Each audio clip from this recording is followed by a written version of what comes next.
Good morning, everyone. How are you? Hope you all are fine. Today we will read our English grammar book. So open your English grammar book and page number 5. আমরা প্রথমেই আজকে English গ্রামারের chapter number 1 the sentence পড়ব। প্রথমেই আমরা জানব sentence কথার অর্থ কী। বাংলা ব্যাকরণে আমরা যাকে বাক্য বলি তাকে ইংলিশ গ্রামারে বলা হয় দ্য সেন্টেন্স। বোঝা গেছে? এবার দেখো, সেন্টেন্স বা বাক্য সম্পর্কে তোমরা ক্লাস 1-এ কিছুটা ধারণা পেয়েছো। এখন ক্লাস 2-এ তোমরা আরও বিস্তারিতভাবে জানবে। দেখো, read the following groups of words বলছে, নিচের যে শব্দগুচ্ছগুলো রয়েছে সেগুলো পড়ো। দেখো, the bird flying, is flying bird the. এই যে দেখো গ্রুপস অফ ওয়ার্ডসগুলো রয়েছে, এগুলোর কিন্তু কোনোটারই কোনো ঠিকঠাক মিনিং নেই, কোনো কমপ্লিট মিনিং এর মধ্যে থেকে আমরা খুঁজে পাচ্ছি না। দেখো কি বলেছে, do the above groups of words make any sense. বলছে ওপরের যে শব্দগুচ্ছগুলো রয়েছে তার কি কোনো অর্থ আছে? No, they do not make any sense. না, এদের কোনো অর্থ নেই। Now read the same words in another order. বলছে এখন এই শব্দগুলোকেই আমরা একটু অন্যভাবে পড়ব। দেখো, দ্য বার্ড ইজ ফ্লাইং, পাখিটা উড়ছে। এই অর্ডারে সাজিয়ে যখন আমরা পড়ছি তখন কিন্তু এর সম্পূর্ণ একটা অর্থ পাচ্ছি। কিন্তু এই অর্ডারে যেগুলো রয়েছে, যেমন ধরো দ্য বার্ড, দ্য ফ্লাইং, এগুলোর কিন্তু কোনো কমপ্লিট মিনিং নেই। দেখো কি বলেছে, now this words have complete meaning. এখন এই শব্দগুলো কি রয়েছে, একটা কমপ্লিট মানে রয়েছে, সম্পূর্ণ একটা মানে রয়েছে। Therefore this group of words is called a sentence. সুতরাং এই শব্দগুচ্ছগুলোকেই বলা হয় একসাথে সেন্টেন্স অর্থাৎ বাক্য। তাহলে আমরা কি বুঝলাম? এলোমেলোভাবে কোনো ওয়ার্ডকে যদি আমরা রাখি, কোনো গ্রুপস অফ ওয়ার্ডস যদি থাকে কিন্তু তার কোনো যদি কমপ্লিট মিনিং অর্থাৎ সম্পূর্ণ কোনো অর্থ না থাকে, তাহলে সেটাকে আমরা সেন্টেন্স বলতে পারি না।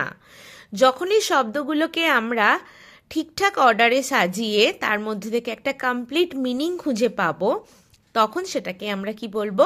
সেন্টেন্স। দেখো কি বলেছে, a sentence is a group of words that makes complete sentence. কি বলছে? A sentence is a group of words that makes complete sense. বলছে একটা সেন্টেন্স হচ্ছে একগুচ্ছ শব্দ যেটার কমপ্লিট একটা সম্পূর্ণ একটা অর্থ তৈরি করে। যে শব্দগুচ্ছগুলো একটা সম্পূর্ণ অর্থ তৈরি করে তাকে আমরা সেন্টেন্স বলে থাকি। A sentence begins with a capital letter. একটা বাক্য কি করে? ক্যাপিটাল লেটার দিয়ে শুরু হয়, মানে বড় হাতের অক্ষর দিয়ে শুরু হয়। And usually ends with a full stop, এবং সাধারণত শেষ হয় কি দিয়ে? ফুল স্টপ দিয়ে। এই যে দেখো প্রত্যেকটা সেন্টেন্সের শেষে একটা করে ফুল স্টপ দেওয়া রয়েছে। বাংলায় যখন আমরা দাঁড়িয়ে দিই যেমন, ঠিক ইংলিশে আমরা কি দিই শেষে? সেন্টেন্সের শেষে ফুল স্টপ দিই। এটা কিন্তু সর্বদা মনে রাখবে, সেন্টেন্সের প্রথম অক্ষর কি হবে? ক্যাপিটাল লেটার অর্থাৎ বড় হাতের হবে, আর শেষে সবসময় ফুল স্টপ দেবে। If a sentence asks a question it ends with a question mark.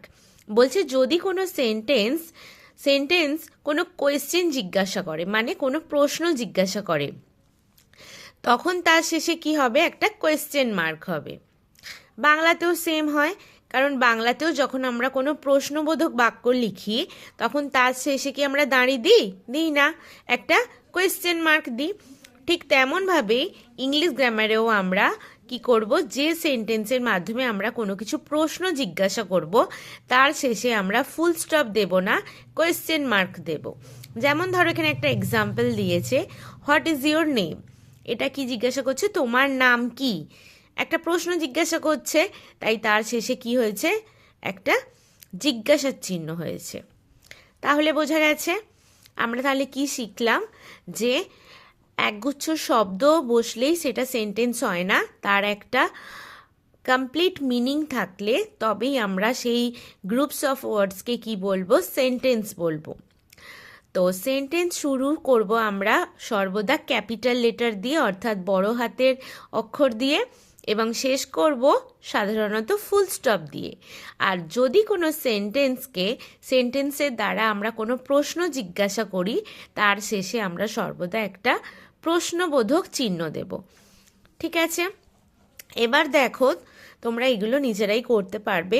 Tick the groups of words which are sentences and cross which are not. বলছে নিচের শব্দগুচ্ছগুলোতে যেগুলো হচ্ছে সেন্টেন্স তার পাশে কি দিতে বলেছে, টিক দিতে বলেছে, আর যেগুলো সেন্টেন্স নয় তার পাশে ক্রস দিতে বলেছে। দেখো, অ্যান এরোপ্লেন এর মাধ্যমে কিন্তু কোনো সম্পূর্ণ অর্থ প্রকাশ পাচ্ছে না। একটা এরোপ্লেন, এটার দ্বারা কি কোনো অর্থ প্রকাশ পাচ্ছে, তাই এটা সেন্টেন্স নয়, তাই ক্রস। আবার দেখো, an aeroplane is flying in the sky, একটা এরোপ্লেন আকাশে উড়ছে, এটা একটা সম্পূর্ণ অর্থ প্রকাশ পাচ্ছে, তাই এটা সেন্টেন্স, তাই তার পাশে টিক দেওয়া হয়েছে। এইভাবে তোমরা বাকিগুলো করবে। এরপর দেখো পরের পাতায় পেজ নাম্বার 6-এ সি এর দাগেরটা কি বলেছে, রিরাইট দ্য ফলোয়িং সেন্টেন্সেস। বলছে নিচের সেন্টেন্সগুলোকে পুনরায় লেখো। কিভাবে লিখবে, begin with a capital letter, প্রথমটা মানে শুরু করবে কি দিয়ে, ক্যাপিটাল লেটার দিয়ে অর্থাৎ বড় হাতের অক্ষর দিয়ে, and end with a full stop or a question mark, এবং শেষ করবে কি দিয়ে, ফুল স্টপ অথবা কোয়েশ্চেন মার্ক অর্থাৎ প্রশ্নবোধক চিহ্ন দিয়ে। যেটা আগে শিখলে, যেমন ধরো প্রথমেরটা আমি বলে দিই, I have a pet dog.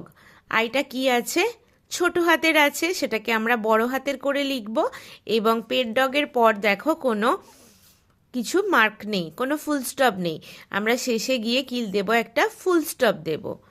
প্রথমটা বড় হাতে লিখব, বাকি সব কিন্তু আমরা ছোট হাতে লিখব, তারপর ফুল স্টপ দেব। আবার দেখো 3-এর দাগেরটা দেখো, ডু ইউ নো রাহুল, এটা কিন্তু একটা প্রশ্নবোধক বাক্য, তাই ডু এর ডিটা বড় হাতের হবে যেমন হয়, কিন্তু শেষে কিন্তু আর ফুল স্টপ হবে না, কোয়েশ্চেন মার্ক হবে। দেখো এখানে প্রশ্নবোধক চিহ্ন দিয়েছি। এইভাবে তোমরা বাকিগুলো করবে। বুঝতে সমস্যা হলে আমার থেকে ক্লাসরুমে জেনে নেবে। সকলে ভালো থাকবে, বাই।